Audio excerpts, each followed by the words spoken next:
Give a big round of applause for Mr. Rene Garcia.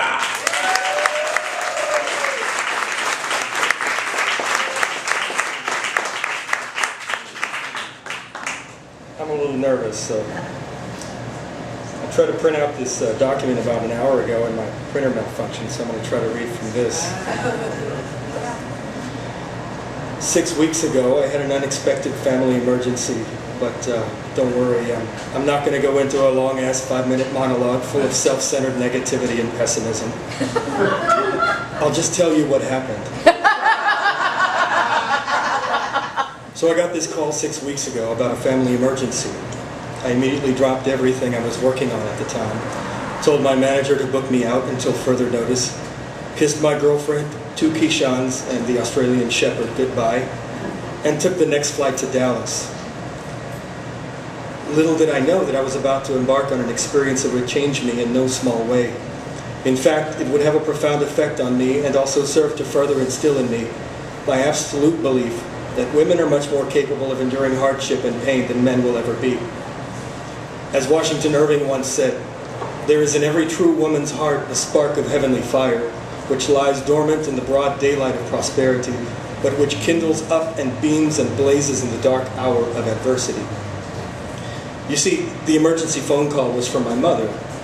She broke the news to me ever so gently that my grandmother had been diagnosed with stage 4 liver cancer, meaning she only had 3 to 6 months left to live. I'm very close to my grandma. We have a very special bond, as she herself says in her thick Spanish accent and tired rhythm due to her old age, which I will not imitate her accent here. I can't. But speaking in the third person, which she likes to do, she says to me, "I don't know why Grandma loves you so much." Then she looks to her left and then to her right, leans forward toward me and says in a low voice, "Now don't tell the rest of my grandchildren, but you are my most special grandchild." And then she ends with the rhetorical, "Why does Grandma love you so much?" As far back as I can remember, that has always been a part of my grandmother's conversation with me, and is the same to this day. At first I would get really embarrassed in front of the other grandchildren, but I became accustomed to it later. I've come to terms with it now. I'm just more worthy of being loved by my grandmother than the rest of the grandchildren. The rest of my family also lives in Dallas. I promised myself, however, that I was going down for one purpose and one purpose only: to spend as much quality time with my grandma as I could before having to return to LA 1 week later.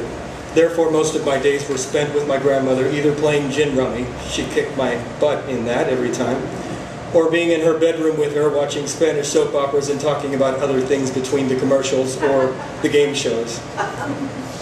We would talk about life, mostly in Spanish, about when she was a teenager and her first job at the restaurant at the Stonewall Jackson Hotel in our hometown of San Benito in South Texas, or about how she and my grandpa met and how he swept her off her feet.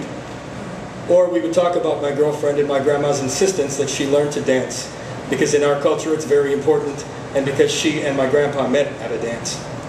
She also told me stories I had never heard before, about my grandma's happy childhood memories with her parents and grandparents, and about the miracles of God and the curanderos.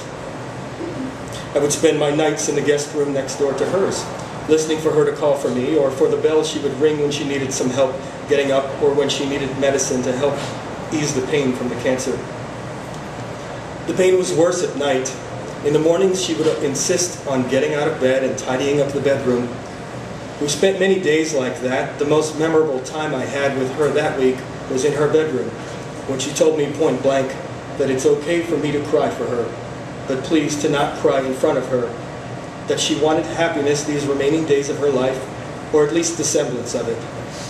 She also told me that when she goes, that I should be happy for her because she will be in heaven with Jesus. She prays all the time, a very devout Catholic. As far back as I can remember, she's been like that. She asked me if I would be a pallbearer at her funeral. With that question, I almost lost it in front of her. "Of course," I said. It would be an honor, after which I promptly excused myself so she wouldn't see me cry. Then she asked me to sing for her, so I sang. I sang some traditional Spanish ballads about love. But would come to think of it, all Spanish ballads are romantic songs about love. She asked me to sing Ave Maria, and I did. She cried, we hugged, and then she told me,